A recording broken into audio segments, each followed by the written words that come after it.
Sometimes the people we judge the hardest are the ones carrying the heaviest burdens. Sometimes a single moment of curiosity can change two lives forever. Sylvia Crane had spent years building walls around her heart, trusting no one, relying only on herself. When her new mechanic Devin started leaving work early each evening, she assumed the worst. Was he lazy? Unreliable? His tired eyes and worn jacket told her everything she needed to know, or so she thought. One evening she followed him. What she found at the end of that quiet drive wasn't what she expected. It was a father sitting beside his daughter's hospital bed, holding her hand, reading her stories, refusing to let poverty or exhaustion steal his love. What would you do if you discovered your assumptions about someone were completely wrong? Before we jump back in, tell us where you're tuning in from, and if this story touches you, make sure you're subscribed, because tomorrow I've saved something extra special for you. Sylvia Crane's penthouse apartment sat 43 stories above the city, glass walls offering a panoramic view of everything she had conquered. The space was immaculate. White leather furniture, abstract art chosen by an interior designer she'd met once, a kitchen so pristine it looked like it had never been used. Because it hadn't, not really. Sylvia ate most of her meals at her desk or picked up something quick on the way home. Cooking for one person seemed like a waste of time, and time was the only thing more valuable than money. She stood at the window now, watching the sun rise over the skyline, a cup of black coffee cooling in her hand. This was her routine. Wake at 5:30, coffee while reviewing emails, shower, dress in one of a dozen nearly identical power suits, and arrive at Crane Properties by 7. She had built her real estate development company from nothing, absolutely nothing, 23 years ago, with a small inheritance from her father and a determination that bordered on obsession. The brass key to her first office still sat in a small frame on her desk downtown. That tiny space above a dry cleaner had been everything to her once. Now she owned 3 buildings in the financial district alone. Success, everyone said. Look at what Sylvia Crane has accomplished. A self-made woman. An inspiration. What they didn't know, what nobody knew, was how empty it all felt at 3 in the morning when she couldn't sleep. When the silence of her perfect apartment pressed against her chest like a weight, her phone buzzed. Beverly, her assistant of 15 years.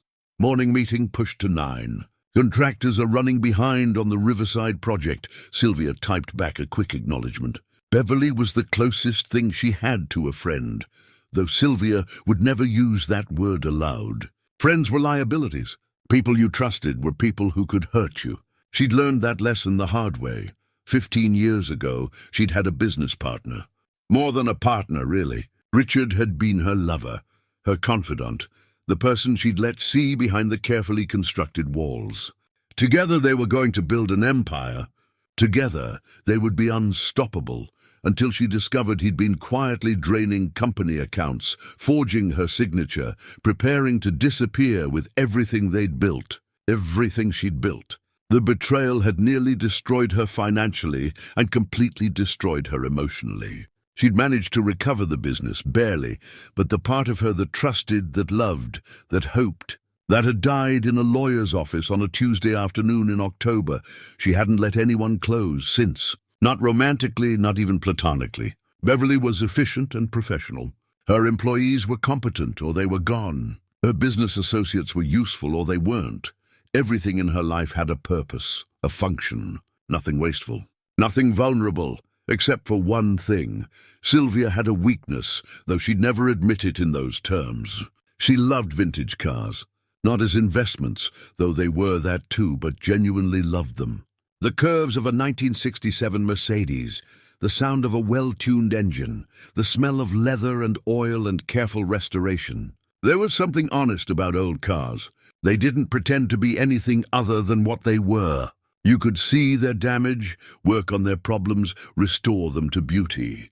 Not like people, who hid their flaws until it was too late. 3 months ago, she'd purchased a 1967 Mercedes 250 SL that needed complete restoration. She'd taken it to Sterling Auto Restoration, a small shop in a neighborhood that hovered somewhere between working class and barely getting by. The owner, Kurt, was a man in his 60s who'd forgotten more about cars than most mechanics would ever know. He'd looked at her Mercedes with the reverence it deserved and promised to treat it like his own child. He'd also introduced her to his newest hire, Devin. Sylvia remembered that first meeting clearly. Devin had been bent over an engine, his hands black with grease, concentration absolute.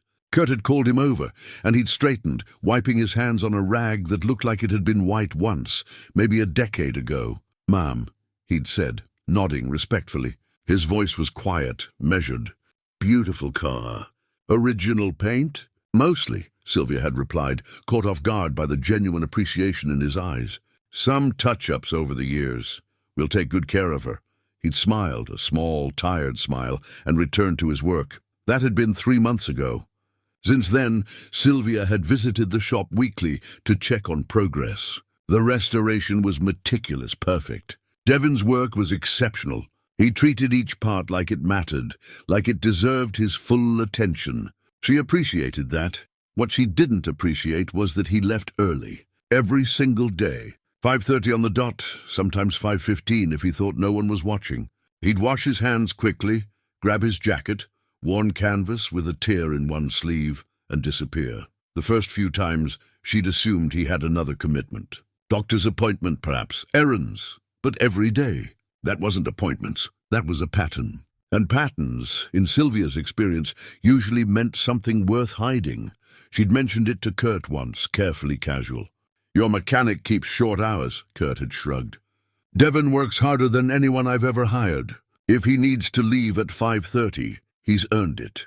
That non-answer had only made her more suspicious. What was worth leaving work unfinished? Her Mercedes had been sitting in the same state for 2 weeks, while Devin waited for parts that Sylvia had verified with the supplier had actually arrived 3 days ago. Yesterday, she'd arrived at the shop unannounced at 4 in the afternoon. Devin had been there, methodically working on someone else's Corvette, his movements efficient and precise.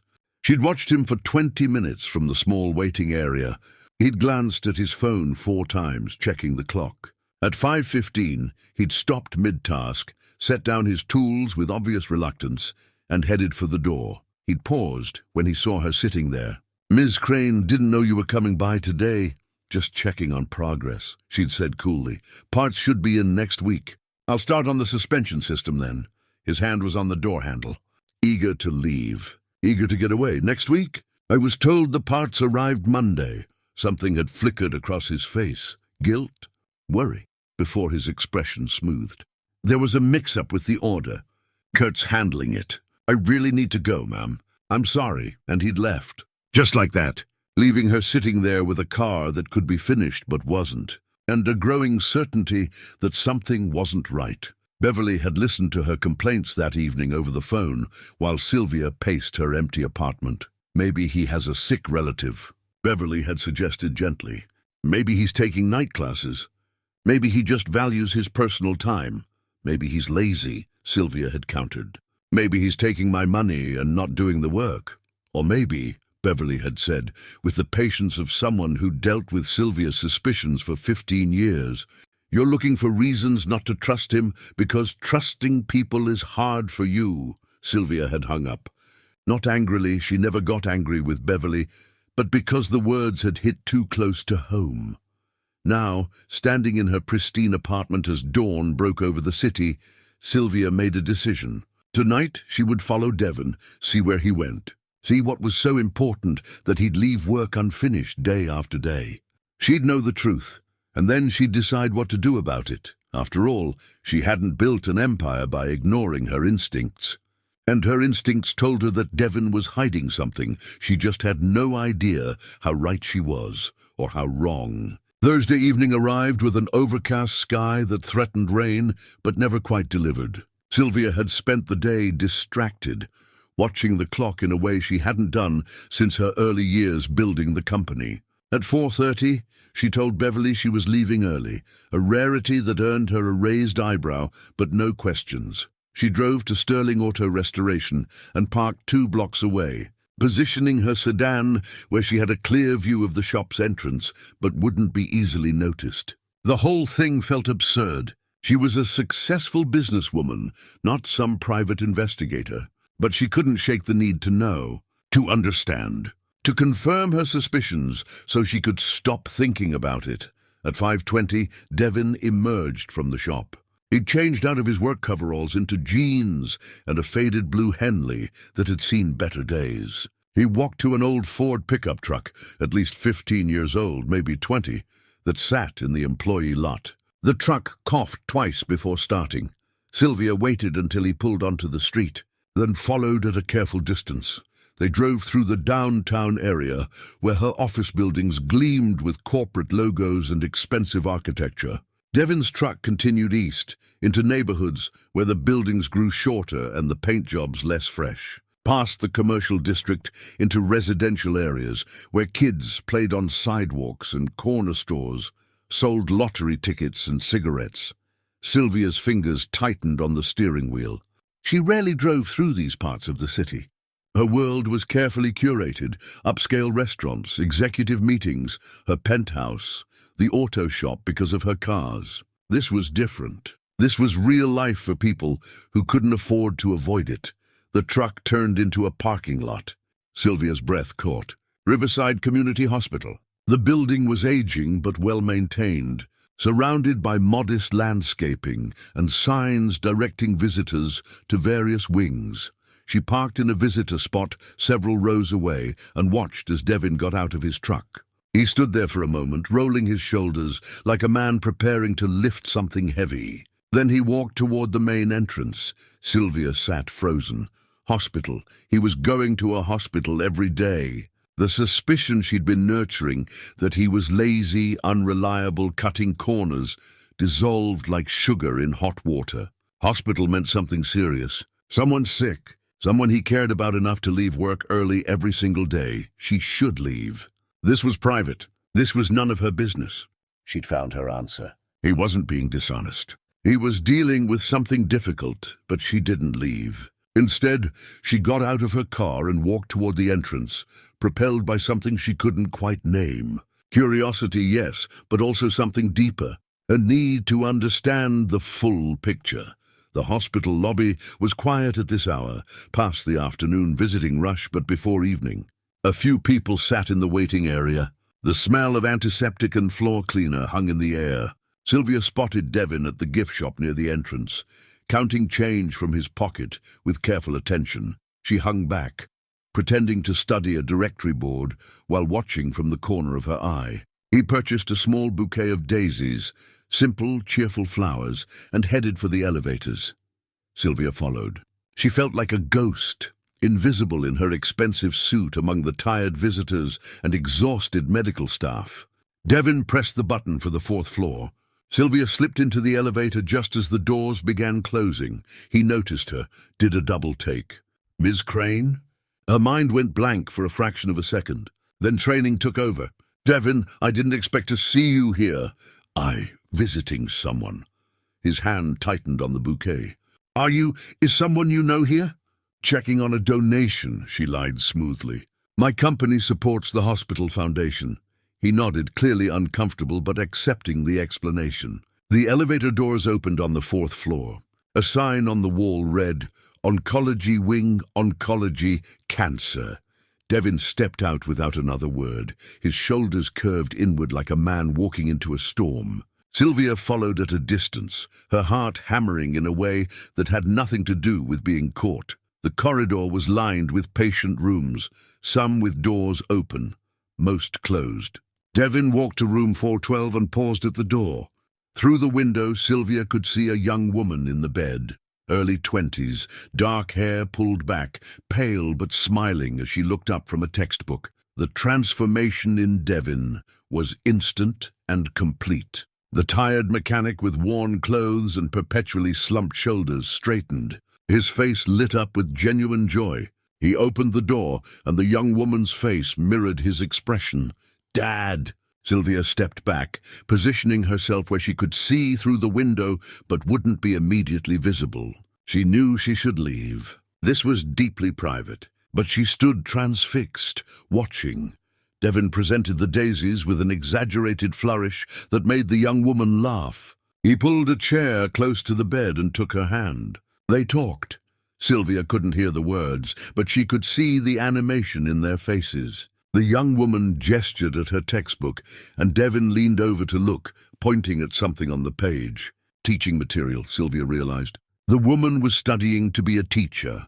A nurse entered the room, checked monitors, said something that made all three of them smile. As the nurse left, Sylvia heard fragments of conversation.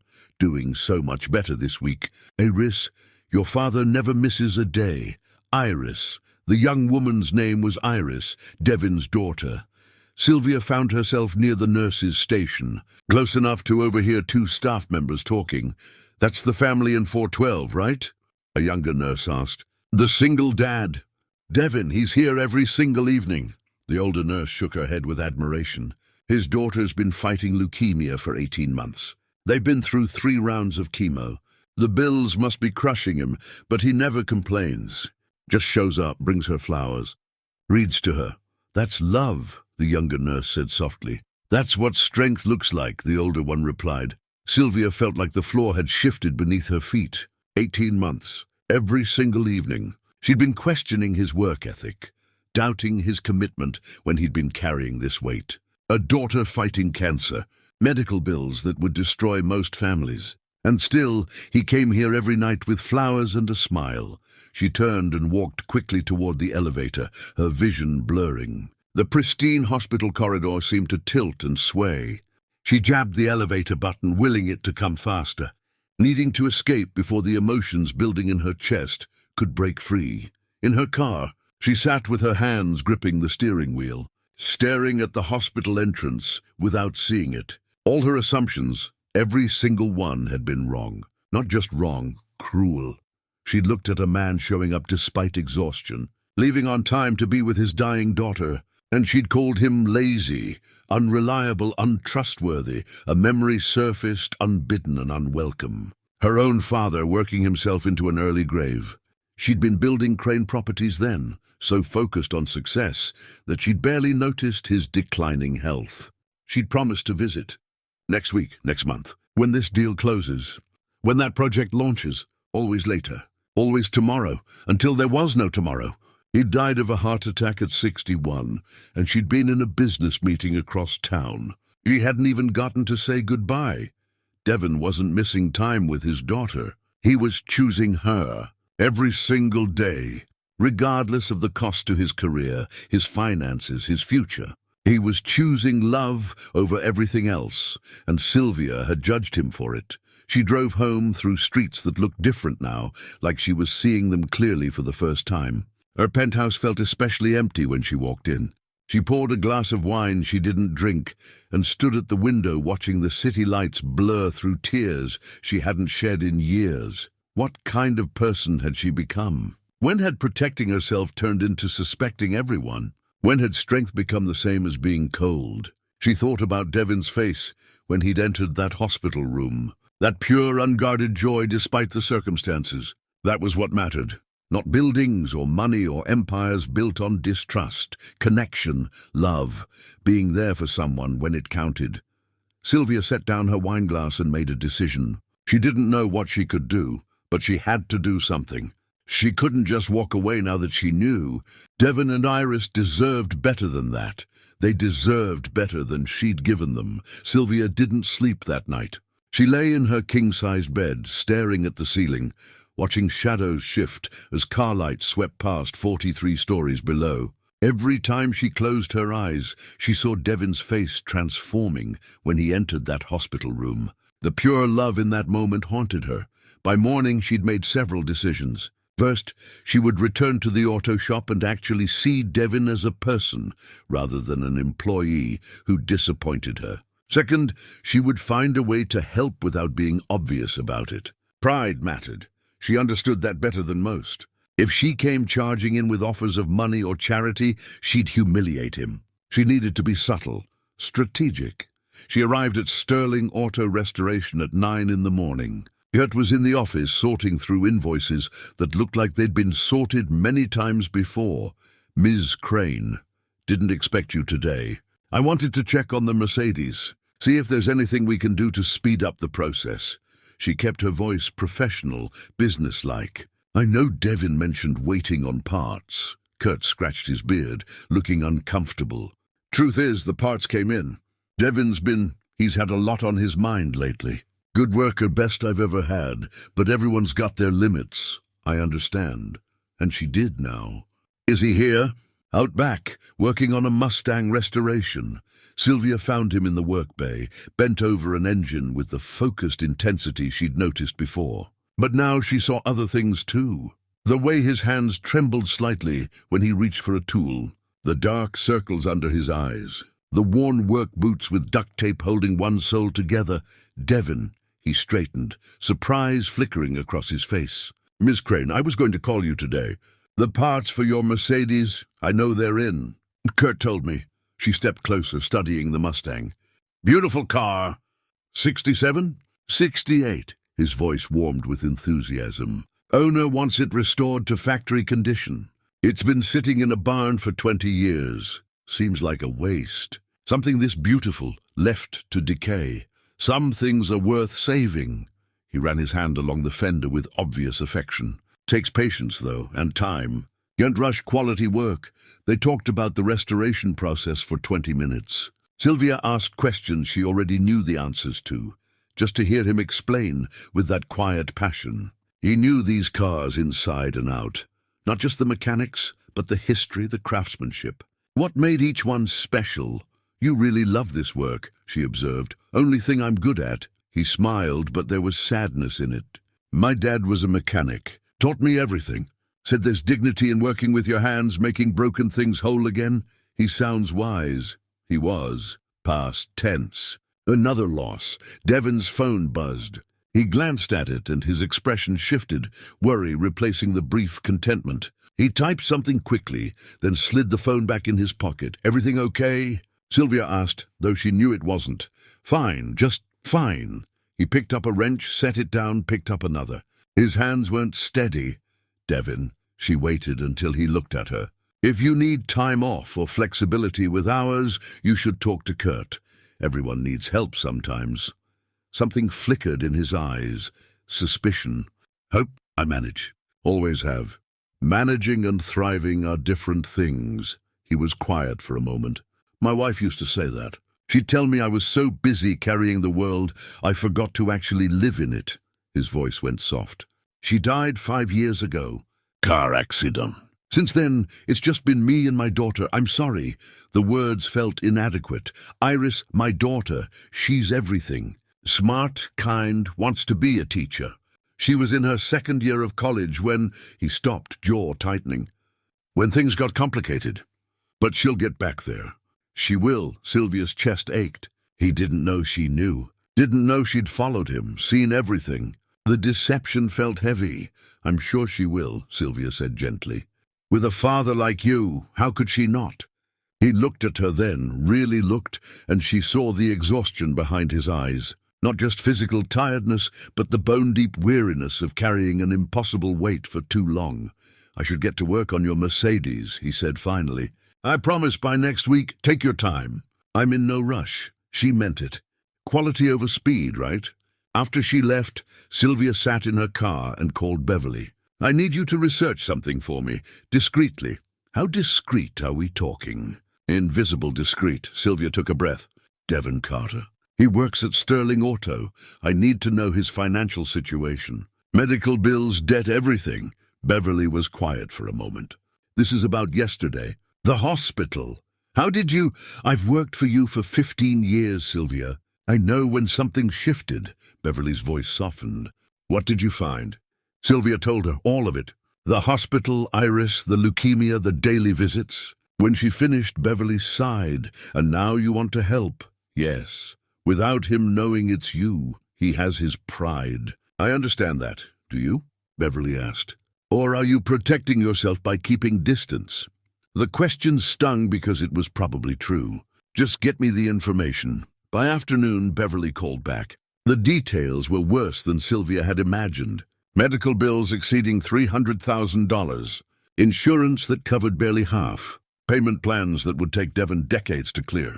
A second job on weekends doing oil changes at a quick lube place. Recent plasma donations, she could see the records. $40 twice a week. He was selling his blood to help pay for his daughter's treatment. Sylvia closed her eyes. In her world, $300,000 was a line item in a budget. A nice bonus. Money she'd spend on art she didn't look at or renovations she didn't need. For Devin it was insurmountable, life-crushing, the kind of debt that destroyed futures. There's more, Beverly said quietly. Iris needs experimental treatment. Not covered by insurance at all. Estimated cost is another $150,000, and without it, her chances drop significantly. Sylvia made decisions quickly. It was what had made her successful. Set up a meeting with Riverside Hospital's Financial Assistance Department. I want to know their programs, Sylvia, and see if Kurt needs more restoration work. High-end projects. The kind that would require overtime hours from his best mechanic. You're going to funnel money to him through work. I'm going to make sure he's compensated fairly for exceptional skill. Sylvia kept her voice level. There's a difference, is there? But Beverly's tone said she approved. I'll handle it. Over the next week, Sylvia increased the scope of her Mercedes restoration. She wanted custom leather, she decided. Special detailing, chrome work that required specialist attention. The kind of additions that would legitimately double the bill and require extensive hours. She also arranged for catered lunches to be delivered to the shop. For everyone, she told Kurt. You work hard. You should eat well. It wasn't charity if it was for the whole team.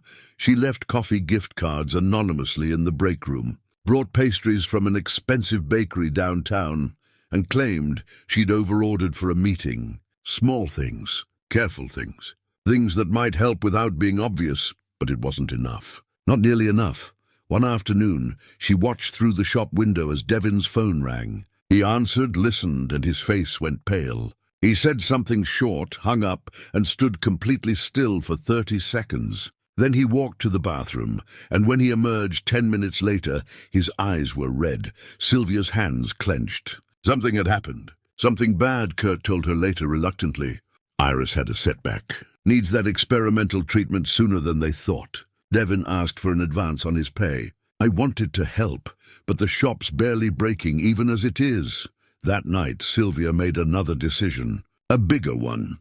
She would visit Iris herself, not as the rich woman helping from shadows, but as someone who cared. She'd find a way to make it natural, to connect honestly, because Beverly had been right. She wasn't just protecting Devin's pride by staying hidden. She was protecting herself, keeping distance so she wouldn't have to feel too much, wouldn't have to risk caring and being hurt. But she was already caring. Already involved, already feeling more than she had in years. Time to stop hiding behind walls. Time to step into the light, even if it was terrifying. Sylvia chose a Wednesday evening to visit the hospital. Wednesday was when Devin worked his second job at the quick lube place, giving her a window when she could meet Iris without explaining her presence. The fourth floor felt different in evening light. Quieter, the harsh fluorescent softened somehow. She found room 412 and knocked gently on the doorframe. Come in, a young voice called. Iris was sitting up in bed, textbooks spread around her like islands. She looked up with a welcoming smile that faltered slightly at seeing a stranger. Hi, can I help you? I hope I'm not intruding. My name is Sylvia. I'm a friend of your father's. The lie came easier this time, though it still tasted wrong. Oh. Iris's smile returned, genuine and warm. Dad doesn't talk about friends much. I didn't realize he had any at the shop besides Kurt. We've gotten to know each other through my car restoration. Sylvia stepped into the room, taking in the details. Photographs taped to the wall. Iris and Devin at various ages, smiling at beaches and parks and kitchen tables. A stuffed bear wearing a tiny graduation cap. Teaching certification study guides stacked neatly on the bedside table, and draped across the foot of the bed, a hand-knitted blanket in shades of blue and grey. That's beautiful, Sylvia said, gesturing to the blanket. Iris touched it with obvious affection. I made it for Dad, something to keep him warm in that freezing shop. He won't wear it there, says it's too nice, but I catch him with it at home sometimes. Her eyes shone with love. He pretends he's tougher than he is. Sylvia sat in the visitor's chair, the same one she'd seen Devin occupy. He seems pretty tough to me. He is. But not the way people think. Iris closed her textbook, giving Sylvia her full attention. People see how hard he works and think that's his strength. But his real strength is how he loves. Even when it hurts, even when he's exhausted. He just keeps showing up. The words hit Sylvia somewhere deep. When was the last time she'd shown up for anyone? Really shown up? Not just written a check or delegated the task to Beverly? How long have you been here? Sylvia asked. This time? 2 weeks. But overall, Iris's expression clouded. 18 months of treatment. In and out. Some days are good. Some are... She shrugged, leaving the sentence unfinished. Your father mentioned you were studying to be a teacher. Iris's face lit up. Elementary school. I love kids. The way they see the world, you know. Everything's possible to them. Everything's an adventure. She gestured at the textbooks. I'm keeping up with coursework online. My professors have been amazing about extensions. I'll finish my degree. Maybe not on the timeline I planned, but I'll get there. I'm sure you will. Have to. Dad's sacrificed too much for me to give up now. Iris's voice caught slightly. He doesn't think I notice, but I do. The extra shifts. The way he packs the same lunch every day because it's cheapest. How his truck sounds worse every month because he can't afford to fix it. Tears welled in her eyes. He works on million-dollar cars for other people and drives that falling-apart Ford because every penny goes to keeping me alive. Sylvia's throat tightened. He loves you. That's not sacrifice to him. That's choice, I know. But I still hate it sometimes. Iris wiped her eyes. Sorry, I don't usually fall apart on strangers. You're not falling apart. You're being honest. Sylvia found herself leaning forward. Can I ask you something? What do you want? Not what your father wants for you, or what you think you should want. What do you actually want? Iris was quiet for a long moment, considering. I want to finish school. I want to teach. I want Dad to stop working himself to death and actually live a little. Maybe date someone, have friends, take a vacation. She smiled sadly. He was different before Mom died. Lighter. She brought out this joy in him. After the accident, it's like he put all that capacity for happiness into me. I'm his whole world, and that's beautiful. But it's also terrifying. What if something happens to me? What does he have left? The question hung in the air between them. Sylvia had no answer because Iris was right to worry. She'd seen that kind of singular focus before, in herself, directed at her business instead of a person. When you poured everything into one thing, losing it destroyed you. Tell me about your mother, Sylvia said gently. Iris's expression softened. She was a kindergarten teacher. That's where I got the bug. She'd come home with stories about her students, and you could just see how much she loved them. She believed in seeing the good in people. Even when Dad got frustrated with someone, she'd find something to appreciate about them. She touched the blanket again. She taught me to knit. Said making something with your hands was a way of putting love into the world. She sounds remarkable. She was. They were high school sweethearts. Can you imagine? Meeting someone at 16 and knowing they're it? They were best friends. When she died, Dad didn't just lose his wife. He lost his person. The one who knew him completely. Iris's voice dropped to nearly a whisper. I don't think he believes he'll ever have that again. So he doesn't even look. Sylvia felt something shift in her chest. She'd spent 15 years not looking either, telling herself she was too busy, too focused, too smart to risk that kind of pain again. But sitting here with this young woman who faced death with grace and worried more about her father than herself, Sylvia felt the hollowness of that choice. Your father is lucky to have you, Sylvia said. I'm lucky to have him. Iris tilted her head, studying Sylvia with sudden intensity. You're different than I expected. Different how? Dad mentioned you once. Said you were very professional, very focused on getting things exactly right. I pictured someone, I don't know, colder, I guess. But you're not cold at all. Sylvia smiled despite herself. I can be. Ask anyone who works for me. Maybe, but you came here to check on me. That's not cold. Iris's gaze was unsettlingly direct. Are you and Dad, is there something? No. The answer came too quickly. We're just acquaintances, really. Through the car. Okay.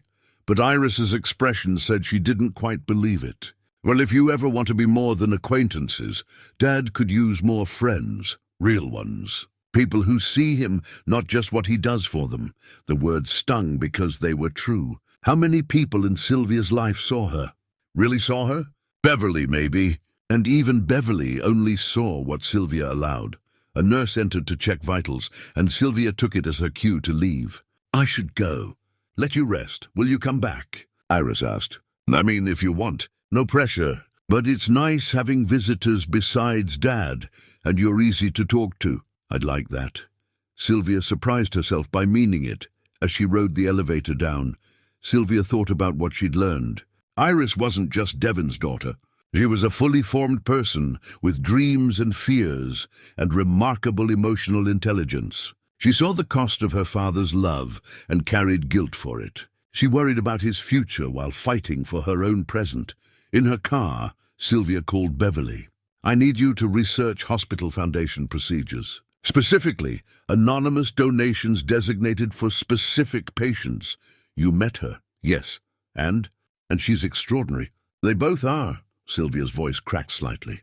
I can't just watch this, Beverly. I can't sit in my tower and pretend I don't know they're drowning. What are you going to do? Whatever it takes.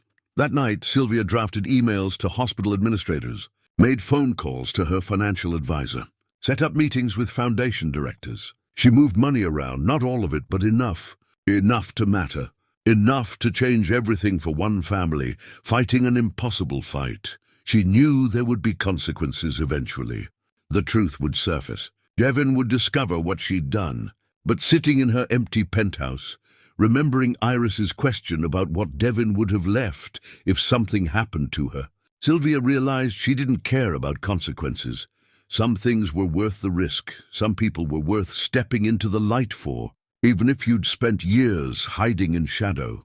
3 weeks passed, and the world shifted in small, significant ways. Iris received notification that she qualified for the hospital's emergency financial assistance program, a mysterious fund recently established by an anonymous donor, specifically helped families facing catastrophic medical expenses. The experimental treatment was approved, funded, possible. Devin had called Sylvia that evening, his voice breaking with emotion. I don't understand it. They said we qualified for this fund. It covers everything. The treatment, the medications, everything. I keep waiting for someone to say there's been a mistake. Maybe there are still good people in the world, Sylvia had said quietly. Maybe someone saw your situation and wanted to help. I don't even know how to thank them. Whoever they are. His voice was thick with tears he was trying to hide. They gave me my daughter's future back. Sylvia had ended the call quickly, afraid her own voice would give her away. Beverly had found her in her office an hour later, staring out at the city lights with tears streaming down her face. You did a good thing, Beverly had said simply. I did a necessary thing. There's a difference, but it felt good. Better than closing a deal, or acquiring a property, or seeing her company's value increase. This felt like something real, something that mattered beyond spreadsheets and profit margins. The change in Devin was visible. He came to work with lighter steps, worked with renewed energy. He still left at 5:30 every day, but the desperation was gone. Now it was just love pulling him toward the hospital. Not terror and helplessness.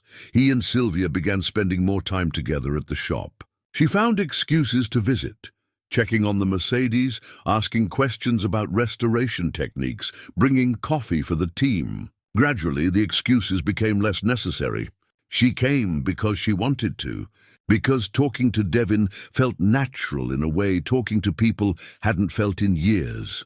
One afternoon, she found him working on her Mercedes with a vintage repair manual spread open beside him. The manual was clearly his, pages dog-eared, margins filled with handwritten notes in neat, precise script. Is that your writing? She asked, peering over his shoulder. He looked almost embarrassed.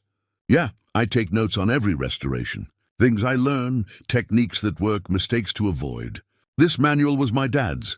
He passed it to me when I started working professionally. Sylvia studied the notes, observations about chrome restoration, leather conditioning, engine timing adjustments. They revealed a methodical mind, someone who learned deeply and carefully. You're self-taught? Mostly. Dad taught me the basics, but the detail work I learned by doing. Making mistakes, figuring out fixes. He traced a finger over a particularly dense set of notes. This section here, that's from a '56 Thunderbird restoration that went wrong. Spent 3 weeks solving a problem that shouldn't have existed. Wrote down everything so I'd never make that mistake again. You're a perfectionist. I care about doing things right. He looked at her directly. Same as you, I think. She was surprised by the observation. What makes you say that? The way you run your business. Kurt mentions how precise you are, how you notice every detail. You could have taken your Mercedes to any high-end restoration shop in the city. Places with climate-controlled facilities and espresso machines in the waiting room. But you came here because you cared about the work more than the amenities. I care about things being done properly. Most people care about things looking proper. There's a difference. He returned his attention to the engine, making a minute adjustment. I appreciate that about you. You see past surface impressions. If only he knew how wrong her first impressions had been. How she judged him as lazy, unreliable, when he'd been showing more strength than she'd ever demonstrated in her protected, privileged life. They fell into an easy rhythm, Sylvia asking questions, Devin explaining patiently. She learned about compression ratios and carburetor adjustments, and the particular challenges of maintaining vintage leather. He had a gift for teaching, breaking complex concepts into understandable pieces. You should teach, she said without thinking. You're good at it. Something flickered across his face, pleasure mixed with old pain. My wife used to say that. She was a teacher. Elementary school. She'd tell me I had the patience for it, but I always figured I was better with machines than people. Maybe you're better with people than you think. He smiled, a real smile. Not the careful, guarded ones she'd seen before. Maybe, or maybe you're just easy to talk to. The words hung between them, and Sylvia felt something warm unfurl in her chest. When had she become easy to talk to? Beverly would laugh. Sylvia Crane, known for her ice-cold boardroom presence, easy. But with Devin, it was true. She didn't have to perform. Didn't have to maintain the careful facade of control and competence. She could just be present, learning something new, enjoying another person's company without calculation. Over the following weeks, their conversations deepened. He told her about raising Iris alone, the terror of being a single parent, the guilt of sometimes failing, the overwhelming love that made it all worthwhile. She found herself sharing things she rarely spoke about. Her father's death, the betrayal by Richard that had closed her heart, the loneliness that came with success. You built all that and have no one to share it with, Devin observed one day. They were sitting in the shop's small break room, sharing coffee during his lunch break. That must be hard. I chose it. Protected myself. But at what cost? The question lodged in her heart. What had it cost? Everything that mattered, probably. Connection, love, the possibility of being truly known by another person. My wife believed people were fundamentally good, Devin said quietly.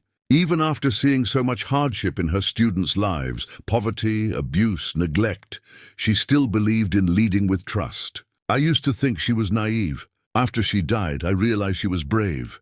Trust is terrifying, but it's also the only way to really live. I'm not sure I know how anymore. I think you do. You're here, aren't you? Having real conversations. That takes trust. She wanted to tell him then. Wanted to confess everything, the following, the discovery, the anonymous donations. But fear stopped her. What if he felt betrayed? What if this fragile connection shattered under the weight of her deception? Beverly's words echoed in her mind. Eventually, truth comes out. Better coming from you, but not yet. Not when things were finally good. Not when Iris's treatment was working and Devin was smiling again, and Sylvia felt more alive than she had in 15 years. She visited Iris twice more that month. They talked about teaching methodologies and children's literature and what it meant to build a meaningful life. Iris never asked directly about Sylvia's growing friendship with her father, but Sylvia saw the speculation in her eyes. The hope. One evening, as Sylvia prepared to leave the hospital, Iris stopped her. "He's different lately, happier. I think having a friend helps. I think having you getting better helps. That too. But also you." Iris's gaze was knowing. "Thank you for seeing him. Not just looking at him, but really seeing him. People don't do that enough." Sylvia thought about that on the drive home. Seeing people. Really seeing them.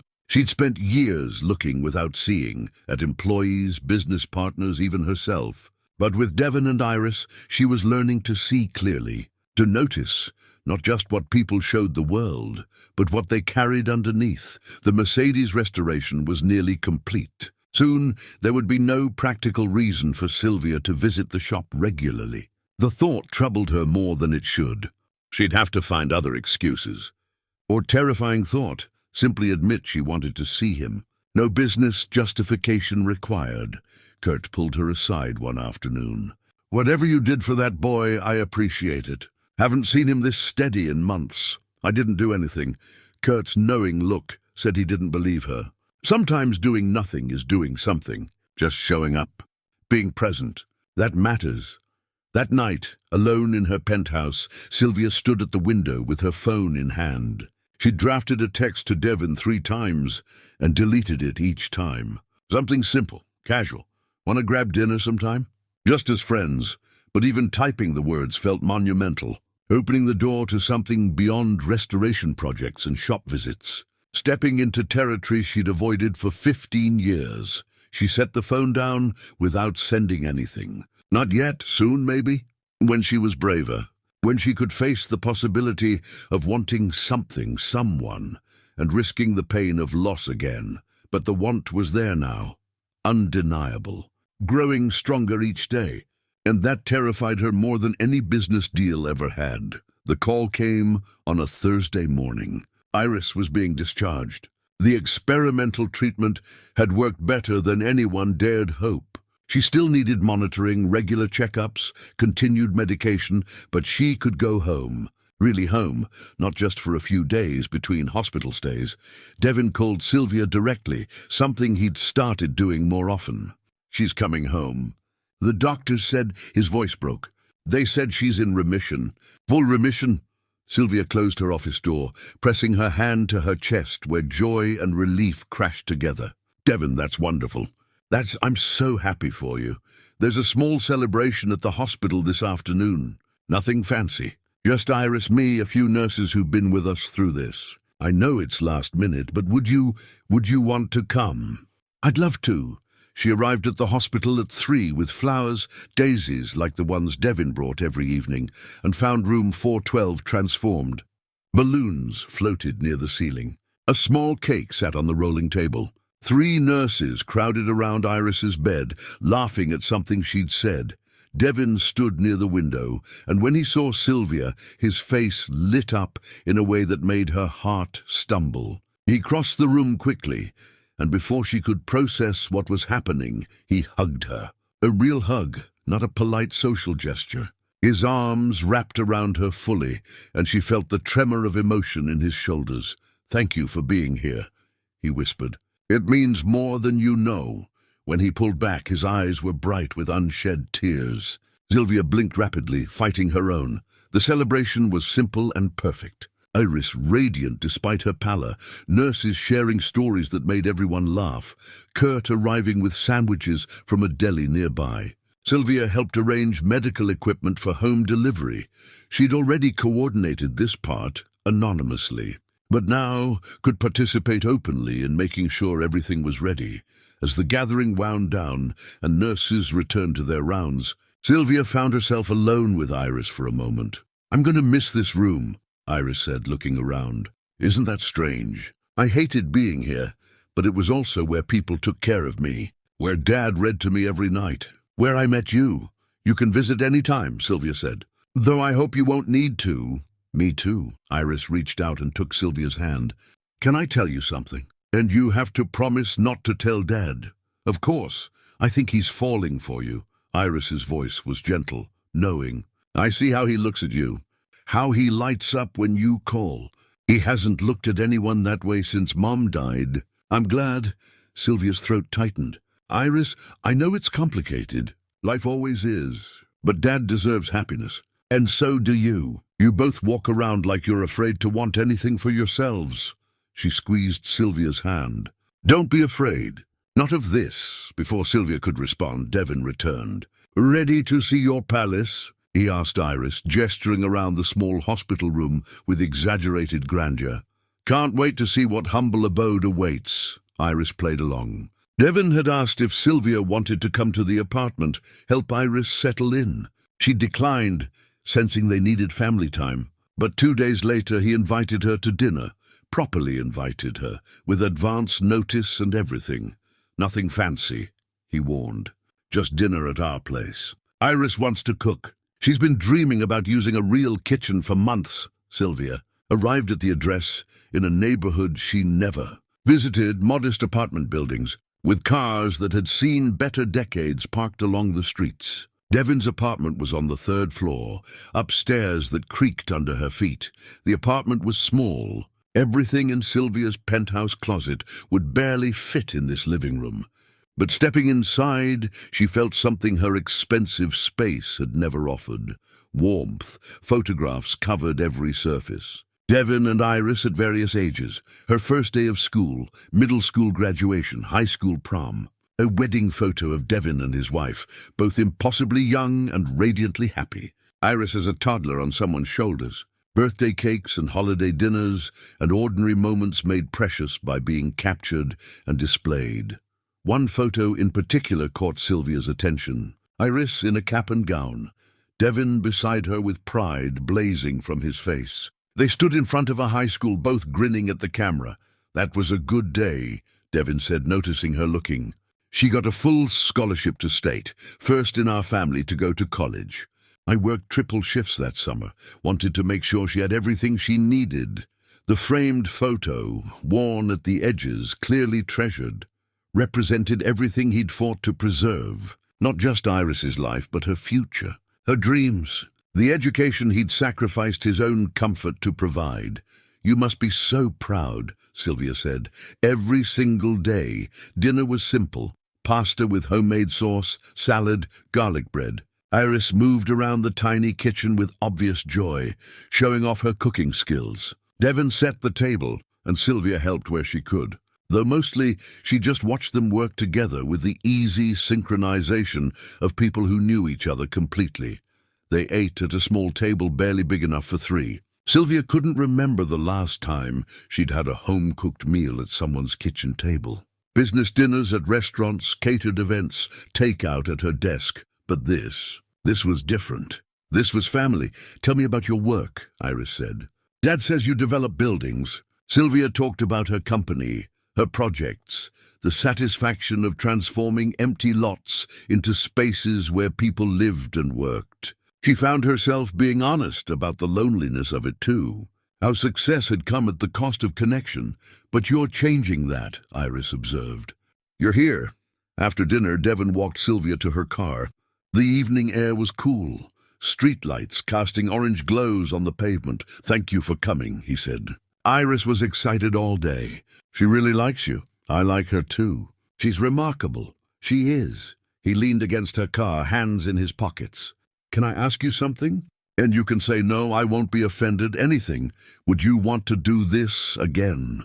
Not because of car restoration or hospital visits, just because, dinner, coffee, whatever. As friends, he paused, met her eyes. Or maybe more than friends, eventually. If you wanted, Sylvia's heart hammered. This was the moment. She should tell him everything. The following, the donations, the months of deception. Start clean. But looking at his hopeful face, the vulnerability in asking, she couldn't, not now. Not when everything was finally good. I'd like that, she heard herself say. Very much. His smile was worth the guilt. Good. That's really good. He stepped closer, and for a moment Sylvia thought he might kiss her. Instead, he took her hand, squeezed it gently, then let go. Drive safe, he said. Text me when you get home? I will. She drove back to her penthouse in a daze. The evening played on repeat in her mind. The simple meal, the family warmth, the photographs of a life built on love instead of money. Devin's hand in hers. the possibility hanging between them like a promise. Beverly called as Sylvia was getting ready for bed. "How was dinner?" "Perfect, complicated, terrifying. He asked you out properly, didn't he?" "How do you always know?" "Because I know you, and I know that tone." Beverly's voice softened. "What are you going to do?" "I don't know. I should tell him the truth before this goes further." "Yes, you should. But if I tell him now, I might lose—" She couldn't finish the sentence. "Lose what you're building?" "Sylvia, you can't build something real on deception. It doesn't work that way. I know. I just need time to figure out how to say it without destroying everything." But time, as it turned out, was something she didn't have much of. The next week, Iris needed a follow-up appointment. Devin mentioned the hospital's foundation director wanted to meet the families, helped by the anonymous fund, not to reveal the donor, just to share impact stories for future fundraising. "They want us to speak at some gala," Devin said. Iris is excited. "I'm terrified of public speaking, but if it helps other families, I'll do it." Sylvia's blood went cold. The gala, she'd been invited, of course. As a major donor, her presence was expected. If Devin spoke there, if someone made a connection, if the truth came out that way instead of from her, she had to tell him, soon, before the gala, before he found out any other way. But how do you tell someone you've been lying for months? How do you explain that every good thing that happened came from deception? How do you risk losing the first real connection you felt in 15 years? Sylvia didn't know, but she was running out of time to figure it out. The day started with promise. Sylvia had arranged to drive Devin to the hospital for Iris's follow-up appointment with the specialist.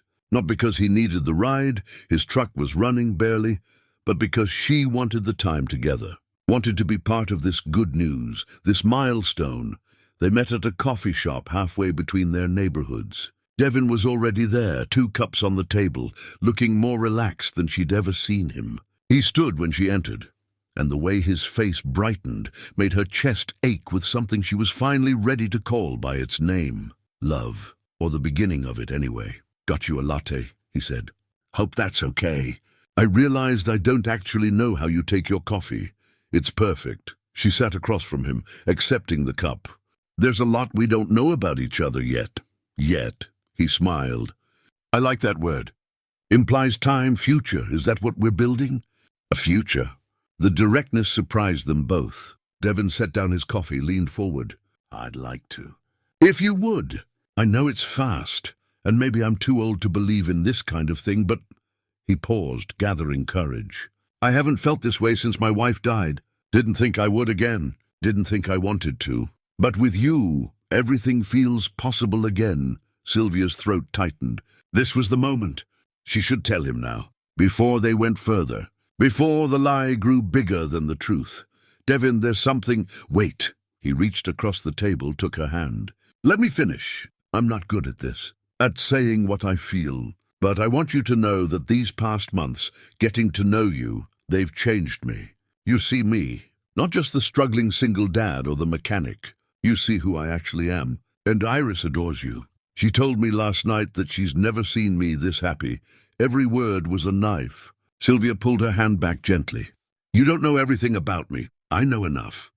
I know you're kind, that you care deeply even when you pretend not to, that you're lonely but afraid to admit it, that you're brave enough to let walls down."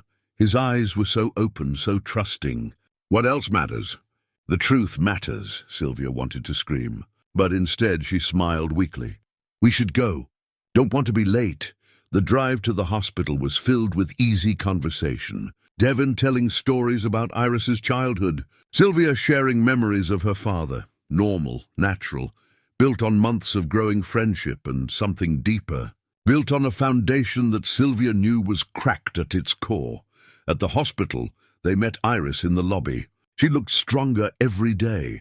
Color returning to her cheeks, energy in her movements. She hugged Sylvia like they were family, and maybe they were becoming that. Maybe that was the cruelest part. The appointment was in the specialist's office on the 5th floor. Sylvia waited outside while they went in, giving them privacy for the medical details. She sat in the waiting area, scrolling through her phone, trying to calm the anxiety building in her chest. She had to tell him, today, after the appointment. She'd take him somewhere quiet and explain everything. He'd be angry, yes, hurt, but maybe he'd understand. Maybe the months of genuine friendship would outweigh the initial deception. Her phone buzzed. Beverly, the hospital foundation called. They need to confirm your attendance at the gala. Also, they're doing a short video about the Anonymous Fund. They want to interview Devin and Iris tomorrow. Sylvia's stomach dropped. No, tell them. Tell them I'll handle the donation confirmation, but the video needs to wait. Sylvia, they're excited about this. It's good publicity for the program. I know, I need more time. You're running out of time. Tell him today. I will. I am. After this appointment. She hung up and sat staring at the wall, wondering how everything had gotten so complicated. All she'd wanted was to help, to do something good with her money. How had that turned into this tangled web of deception and growing love and impending disaster? 40 minutes later, the appointment ended.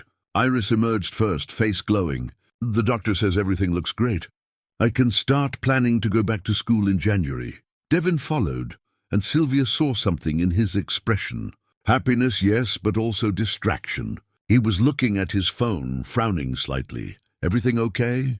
She asked. Yeah, I need to grab something from the car. Meet you both downstairs? He headed for the elevators before Sylvia could respond. Iris linked her arm through Sylvia's as they walked toward the stairs. He's been nervous all morning, Iris confided. I think he wants to ask you something. Something big. Sylvia's heart raced. What do you mean? I'm not supposed to say, but I'm terrible at keeping secrets from people I love. Iris grinned. He's been looking at... She stopped mid-sentence as her phone buzzed. Her expression changed, confusion replacing joy. That's weird. What? Text from the hospital foundation. They want to do an interview tomorrow about the fund that helped us. But they need Dad to bring documentation, treatment bills, the assistant's approval letter, all that. She looked up at Sylvia. They specifically mention wanting to see the donation receipt that came with the notification. Dad has it somewhere. Ice flooded Sylvia's veins. Receipt? Yeah, apparently there was paperwork showing the donation came through Crane Properties Foundation. Iris tilted her head. Wait, isn't that your company? Time seemed to slow. Sylvia watched understanding dawn on Iris's face, saw the moment connection formed between scattered pieces of information, the timing, the amounts, Sylvia's sudden appearance in their lives right when the money came through. Oh my God, Iris whispered. It was you. You're the anonymous donor. Iris, let me explain. But Iris had already pulled away, was already walking quickly toward the elevator. Dad needs to know. He has a right to know, Sylvia followed, panic rising. Please wait. Let me tell him. Let me explain properly. They reached the lobby just as Devin came back through the entrance. He took one look at Iris's face, and his expression shifted to concern. What's wrong? Dad, Iris's voice was shaking. The fund that paid for my treatment. It came from Crane Properties. From Sylvia. Devin's face went blank. He looked at Sylvia, and she saw the moment everything clicked into place. All the coincidences, the increased work hours right when he needed money, the anonymous help appearing exactly when required, her sudden friendship right as his world was falling apart. Is that true? His voice was quiet, careful. Sylvia's hands trembled. Yes, but please let me explain. How long? The quietness was worse than yelling. How long have you known? Since I followed you here. Months ago, you followed me. He said it like he was testing the words, seeing if they made sense. You followed me, found out about Iris, and then what? Decided to play guardian angel? It wasn't like that. I wanted to help by lying. His voice rose slightly. By pretending to be my friend while secretly solving all my problems. Did you think I was too stupid to figure it out eventually? I thought you'd refuse help if you knew it came from me. You're damn right I would have. He ran his hands through his hair, pacing. Do you have any idea? He stopped, looked at her with something like betrayal. Was any of it real? The friendship? The conversations? Or was I just your charity project? Poor single dad needs saving by rich woman with a conscience? That's not fair. Fair. He laughed, bitter. You want to talk about fair? You've been lying to me for months, Sylvia. Months. I trusted you. I let you into our lives. Into my daughter's life. He stopped himself, jaw clenched. I was falling in love with you. And it was all built on lies. The words hit like physical blows. Sylvia felt tears streaming down her face. It wasn't lies. My feelings are real. Everything between us is real. How can I believe that? How can I believe anything you say? He looked at Iris, who was crying silently. Come on, we're leaving. Devin, please don't. He held up a hand, not looking at her. Just don't. You want to help? Stop interfering. Stop manipulating. Just stop. They walked away, Devin's arm around Iris's shoulders. Sylvia stood frozen in the hospital lobby, watching them disappear through the automatic doors. Around her, life continued. People coming and going, oblivious to the way her world had just shattered. Her phone was in her hand. She didn't remember taking it out. Beverly's name was on the screen. Tell him, Beverly had said, but she'd waited too long. And now it was too late. 3 weeks of silence felt like 3 years. Sylvia threw herself into work with the same ferocity that had built her empire, but it rang hollow now. She sat in meetings and heard nothing, signed contracts without reading them, stood at her penthouse window at 3 in the morning, wondering how she'd managed to destroy the best thing in her life. Beverly found her there one morning, still in yesterday's clothes, coffee cold in her hand. You look terrible, Beverly said gently. I feel worse. Have you tried calling him? Twice. He didn't answer. I stopped trying. He asked me to stop interfering, so I'm stopping. Sylvia's voice cracked. I'm giving him what he wants. Is that what he wants? Or is he just hurt and needs time? Sylvia didn't answer. She didn't know anymore. Meanwhile, Devin was struggling in his own way. Kurt noticed immediately. The mechanic who'd been working with renewed energy for months had retreated back into exhausted silence. He left at 5:30 still, but the lightness was gone. Want to talk about it? Kurt asked one afternoon. Nothing to talk about. Son, I've known you long enough to recognize heartbreak when I see it. Devin set down his wrench carefully. She lied to me for months. Made me think we were building something real when it was all he couldn't finish. Was it all fake? The conversations? The time you spent together? I don't know. How can I know what was real and what was performance? Kurt leaned against the workbench. Did she act differently after the money came through? Did she change how she treated you? Devin thought about it. The honest answer was no. If anything, Sylvia had become more open, more vulnerable. She'd shared parts of herself he suspected few people ever saw. But that didn't erase the deception. She should have told me, he said finally. Yes, she should have. But people do foolish things when they're afraid, when they care and don't know how to show it properly. At home, Iris was quieter than usual. She'd tried talking to Devin about it several times, but he shut down every conversation. Finally, one evening while they were cleaning up after dinner, she confronted him directly. You're being stubborn. I'm being realistic. You're being scared. Iris faced him across the small kitchen. She made a mistake, Dad, a big one. But her heart was in the right place. Her heart was in controlling the situation, manipulating outcomes. Or maybe she didn't know how to help without making you feel small. Iris's voice softened. Think about it. If she'd come to you directly and offered money, what would you have said? I would have refused. Exactly. So she found a way to help that let you keep your dignity. Yes, she should have told you eventually, but the help itself, that came from genuine caring. Devin turned away, gripping the counter. I was falling in love with her, Iris, and the whole time she was hiding this massive thing. How do I trust that? How do I trust anything? Mom used to say that trust isn't about never being afraid. It's about choosing to believe despite fear. Iris moved closer.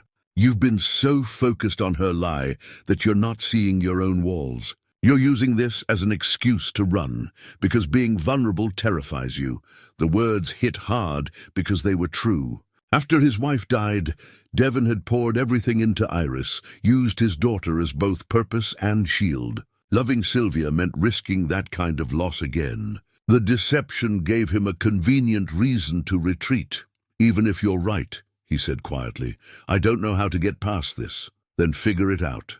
Because I've never seen you as happy as you were with her, and I've never seen you as miserable as you are now." That night, Iris went to her room and found an old shoebox in her closet. Inside were letters, dozens of them written by her mother over the years. Birthday letters, advice letters, letters meant to be opened at specific moments. Iris had read them all multiple times, finding comfort in her mother's words long after her voice had faded from memory. She pulled out one letter in particular. The envelope read, "For your father when he's ready to love again." Iris had found it years ago, tucked in with her own letters. She'd never shown it to Devin, wasn't sure she was supposed to, but now felt like the right time. She walked to the living room, where Devin sat staring at an old photo album. Pictures of him and his wife, young and impossibly happy. "Dad." Iris held out the envelope. "Mom left this for you. I found it with my letters. I think she'd want you to read it now." Devin took the envelope with shaking hands, his wife's handwriting on the front, familiar loops and curves that made his throat tight. He opened it carefully. The letter was short, but every word carried weight. "My love, if you're reading this, I'm gone and you're thinking about moving forward. I know you. You're probably scared, probably telling yourself it's too soon, or disloyal, or that you don't deserve happiness again. Stop. Life is precious and short and meant to be lived fully. I loved you with everything I had, and that love doesn't diminish if you love again. It expands. It honors what we had by proving you're still capable of opening your heart. You'll make mistakes. You'll be clumsy and uncertain. That's okay. Love isn't about perfection. It's about showing up, being honest, and choosing someone even when it's hard. Especially when it's hard. I want you to be happy. I want you to laugh again, to share your life with someone who sees how remarkable you are. Don't hide behind grief or fear or noble suffering. Those aren't virtues. They're prisons.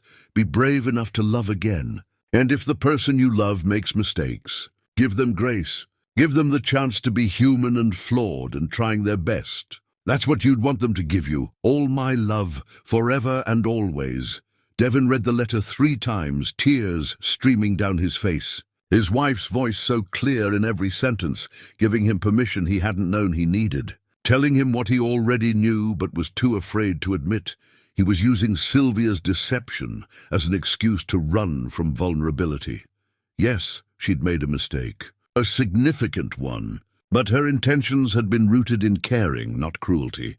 And in the months since, she'd shown him who she really was, someone lonely and guarded, learning to open up, trying to be better, just like him. "I've been an idiot," he said softly. Iris sat beside him, rested her head on his shoulder. "A stubborn idiot, but fixable. I don't even know if she'd want to talk to me after how I reacted. There's only one way to find out." Devin looked at the letter again, at his wife's words about grace and second chances and being brave enough to love despite fear. She was right. She'd always been right. Tomorrow he'd reach out to Sylvia. He'd apologize for his harshness, try to explain his fear, ask if maybe they could start over, this time with complete honesty on both sides. Tomorrow he'd be brave. Tonight he held his wife's letter and thanked her for loving him enough to let him go. Devin called the next morning, but Sylvia didn't answer. He left a voicemail that felt inadequate, stumbling words about needing to talk, about being sorry for how he'd reacted. He waited all day for a response that never came. By evening, he knew he couldn't do this over the phone. Some conversations required presence, required looking someone in the eye and being brave enough to show all the messy, complicated feelings underneath. He drove to her building, a glass tower in the financial district that made his old truck look even more out of place. The doorman stopped him at the entrance. "I'm here to see Sylvia Crane, penthouse level. Is she expecting you?" "No, but please, tell her Devin is here. Tell her I need to talk to her." The doorman made a call, spoke quietly, then hung up looking surprised. "She says to send you up." The elevator ride to the 43rd floor felt eternal. Devin's heart hammered against his ribs. He'd rehearsed what to say a dozen times, but now every word had fled his mind. The elevator opened directly into her penthouse. Sylvia stood by the window, silhouetted against the city lights. She didn't turn when he entered. I wasn't sure you'd let me up, he said. I wasn't sure I would either. Her voice was hollow, exhausted. What do you want, Devin? He stepped closer, saw her reflection in the glass. She looked as broken as he felt, eyes shadowed, face drawn. The Ice Queen facade that had intimidated him months ago was completely gone. She just looked human, hurting. I want to apologize. For how I reacted at the hospital, for the things I said. You had every right to be angry. Maybe, but I was also scared. He moved to stand beside her, both of them looking out at the glittering city. After my wife died, I promised myself I'd never risk that kind of pain again. Loving you, it terrified me. So when I found out about the deception, part of me was almost relieved. It gave me an excuse to run. Sylvia finally looked at him, tears gathering in her eyes. I'm so sorry. I should have told you from the beginning. I was afraid you'd refuse help, afraid you'd see it as pity. But mostly I was afraid of being rejected, of offering something real and having it thrown back. I know. I understand that now. He pulled something from his jacket pocket, a worn envelope. Iris gave me this last night. A letter my wife wrote before she died. For when I was ready to love again.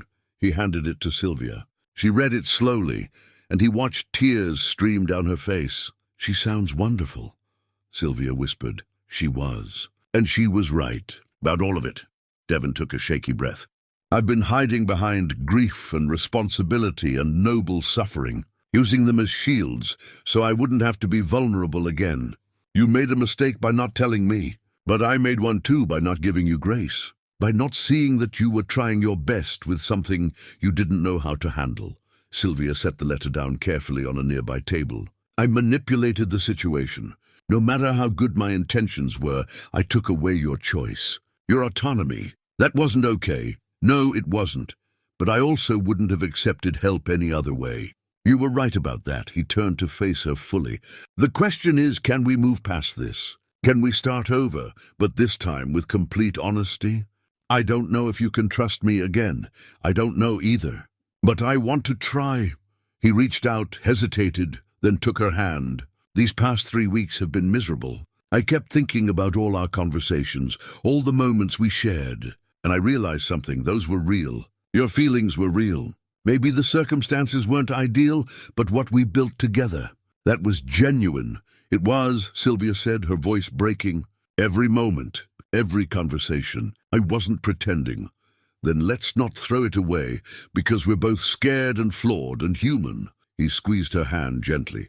Let's be scared together. Let's be honest about our mistakes and try to do better. Sylvia looked at their joined hands, then up at his face. I spent 15 years building walls to protect myself. You're asking me to tear them down completely. I'm asking both of us to. I'm terrified too. He smiled sadly.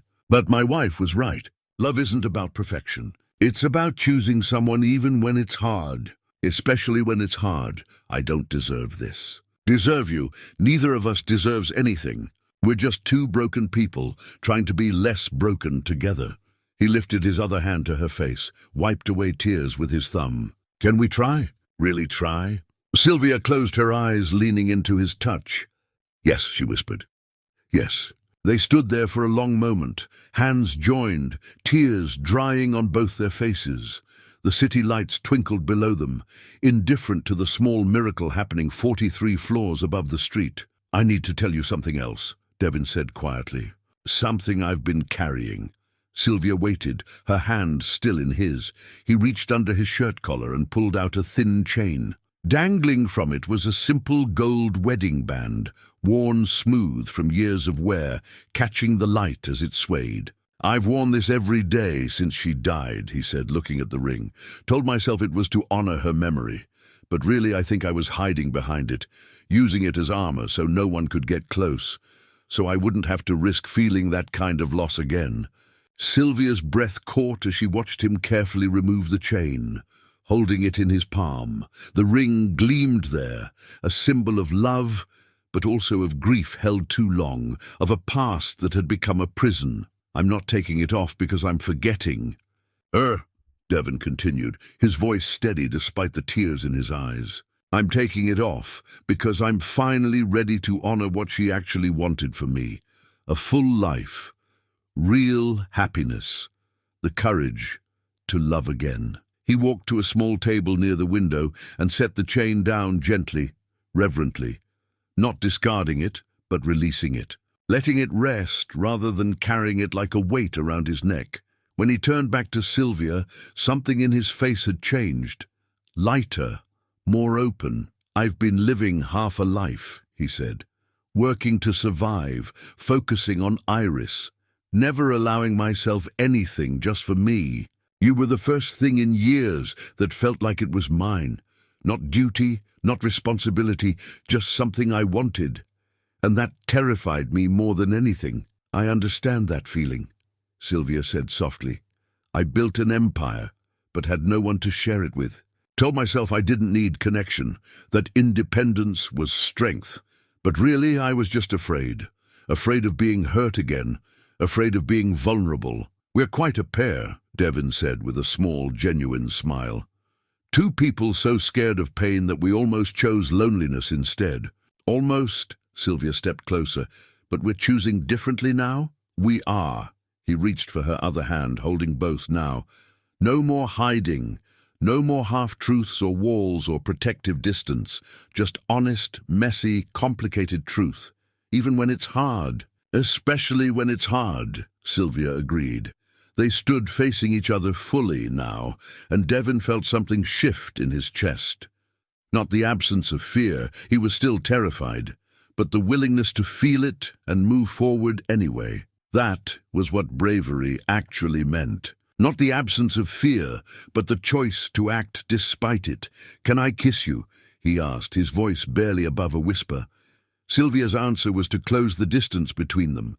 The kiss was tentative at first, both of them cautious, testing, then deeper, more certain. Years of loneliness and fear, and carefully constructed walls crumbling in the space between them. When they finally pulled apart, both were breathless. "I'm going to mess this up sometimes," Devin said, resting his forehead against hers. "I'm stubborn and prideful and terrible at asking for help. I'm controlling and guarded, and I solve problems by throwing money at them," Sylvia countered. "So we're both disasters. Complete disasters." She smiled, really smiled, for the first time in weeks. "But maybe we can be disasters together." "I'd like that." He kissed her again, softer this time. "What do we do now?" "Now?" Sylvia pulled back enough to look at him properly. "Now we take it one day at a time. We learn each other honestly. We make mistakes and forgive them. We build something real. Starting from the beginning, starting from right now." She glanced at the wedding ring resting on the table, then back at Devin. "Your wife was wise. She knew that real love doesn't diminish when you love again. It expands." She did know that. Devin followed her gaze to the ring. "I think she'd like you. I think she'd be glad I found someone who challenges me, who sees through my walls." "I hope so." They moved to the couch, sitting close, hands still intertwined. They talked for hours, about everything and nothing, about their fears and hopes, and the difficult work of building trust after it's been broken, about Iris and her return to school, about the Mercedes restoration that had brought them together, about what came next. As dawn began to lighten the sky, Devin prepared to leave. He had work in a few hours, and Iris would worry if he didn't come home.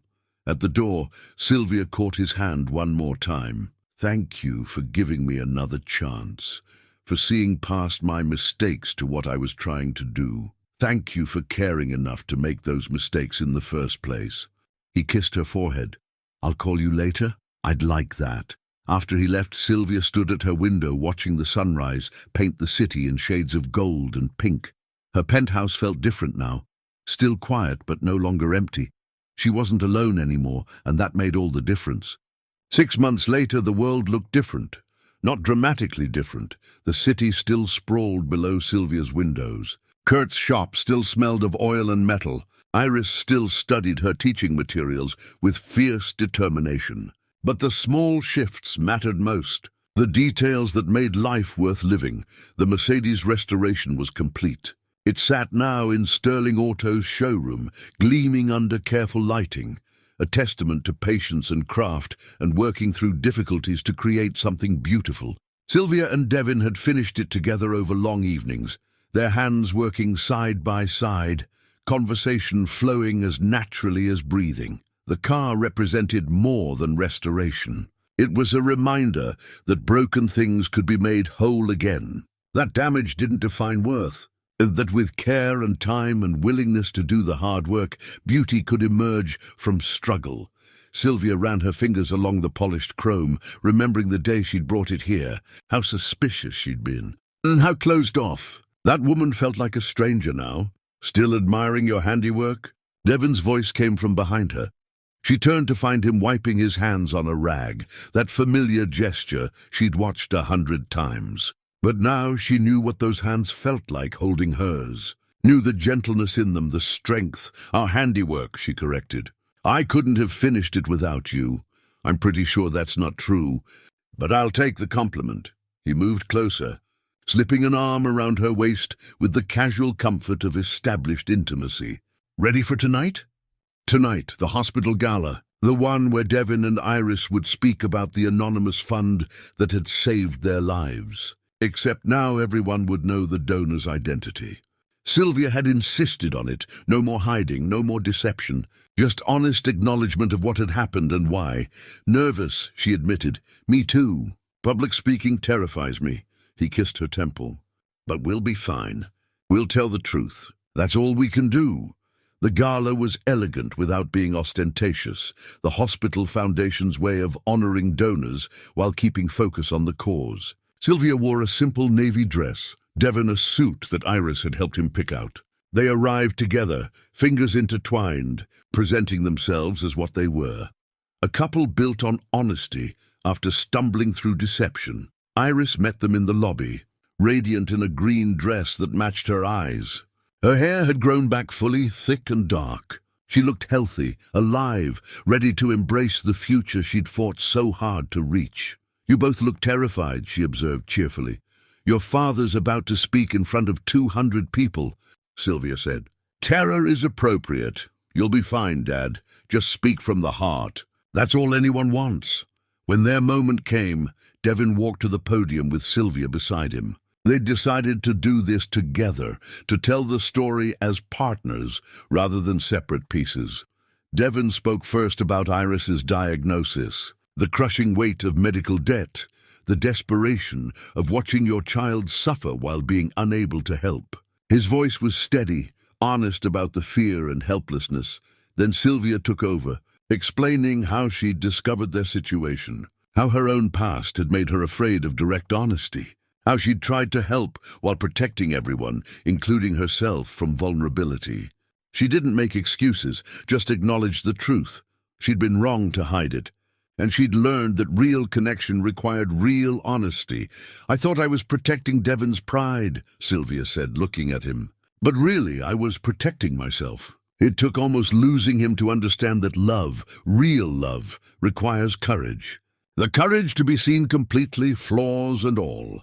Devin took her hand on stage.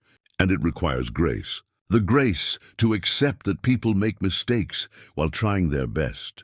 We almost let fear and pride destroy something beautiful.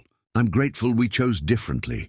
The audience applauded, but Sylvia barely heard it. She was looking at Iris in the front row, tears streaming down her face, smiling so widely it must have hurt. After the speeches, donors mingled with families helped by the fund.